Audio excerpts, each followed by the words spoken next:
20 वर्ष मुख्यमंत्री रहने के बाद चुनाव के 20 दिन पहले अगर आप औद्योगिक नीति की घोषणा कर रहे हैं तो ये दिखाता है कि आपने 20 वर्ष कुछ नहीं किया है। और ये दूसरी बात ये दिखाता है कि बिहार में जनसुराज का इतना डर है कि अब मोदी जी भी आकर पलायन की बात कर रहे हैं, तेजस्वी यादव भी पलायन की बात कर रहे हैं।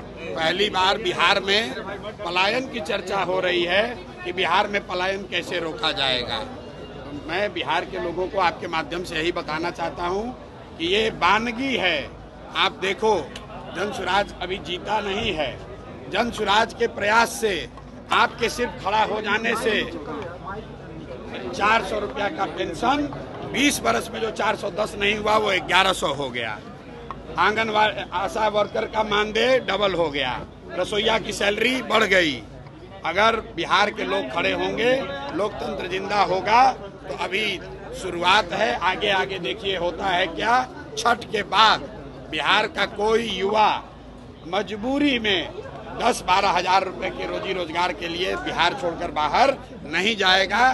जनसुराज की व्यवस्था बनी और बनने जा रही है तो ये चीज लागू हो जाएगा। तेलंगाना के मुख्यमंत्री रेवंत रेड्डी जो है राहुल गांधी के साथ सिवान से आज काफी लोग शामिल हुए हैं। वहीं का एक लड़का इमरान है जो CNRC के आंदोलन में और दिल्ली दंगे के आरोप में जेल में बंद है। उसके बारे में आपको भाई, आज से करीब 6 महीना पहले जनसुराज ने एक नंबर जारी किया हुआ है कि किस समाज का कोई भी वर्ग, मुस्लिम साथी इंक्लूडेड, अगर उनके साथ कोई कानूनी तौर पर जाती हुई है या सरकार उनके साथ कुछ गलत कर रही है तो जनसुराज को संपर्क करें। जनसुराज अपने खर्चे पर अपनी ताकत लगाकर उनकी कानूनी और लोकतांत्रिक लड़ाई लड़ेगा।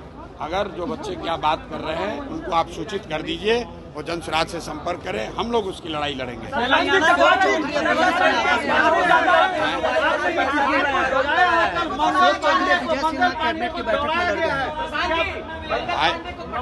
देखिए, ऐसा है, लोगों ने मान ली है क्या? देखिए, मैंने आपको पहले कहा है कि पिछले 3 वर्षों में पटना की सड़कों पर बिहार के लोग पीटे गए हैं। चाहे जो भी गया हो, सरपंच गए, मुखिया गए, अभ्यर्थी गए, टिकटार्थी गए, आंगनवाड़ी सेविका गई, आशा गई, जो गया उसको नेताओं ने, नीतीश कुमार ने लाठी से मरवाया।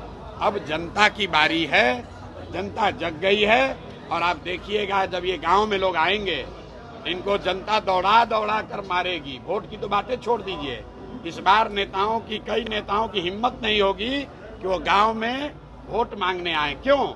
क्योंकि आप उन्हीं गांव के बच्चों को तो लाठी से मारे हो। पुलिस वालों ने जूता पहनकर इन्हीं बच्चों के पेट पर लात रखा है। बिहार के लोगों को अब रास्ता मिल गया है। राजद के डर से नीतीश भाजपा और मोदी के डर से लालू का लालटेन जलाने की मजबूरी खत्म हो गई। अब एक नई व्यवस्था बन रही है, जनसुराज की व्यवस्था, जिसमें बिहार के बच्चों के लिए रोजगार है, जिसमें बिहार के बच्चों के लिए शिक्षा है और जिसमें सबसे बढ़कर इस बात की गारंटी है कि बिहार से पलायन साल भर के अंदर बंद। अशोक चौधरी, विजय सिन्हा कैबिनेट की बैठक में आपस में लड़ गए हैं। भाई, ये लोग, इनका कोई आपस में इनका आचार विचार पूरा सिर्फ लूट का झगड़ा है कि कौन कितना ज्यादा लूट सकता है। आप बताइए, अशोक चौधरी जैसा सर्वदलीय नेता जनता के पैसे से, हेलीकॉप्टर से घूमकर अपने बेटी को साथ में लेकर अपना चुनावी प्रचार कर रहे हैं। कोई नहीं पूछ रहा है कि हेलीकॉप्टर का पैसा कौन दे रहा है। जरा अशोक चौधरी से पूछिए कि सरकारी योजना का शिलान्यास, उद्घाटन जो पहले से मुख्यमंत्री कर दिए, उसी का फिर से उद्घाटन करने हेलीकॉप्टर से जा रहे हैं। ये नेताओं का कोई वजूद नहीं है। जनता समझ चुकी है, इनका रास्ता खत्म।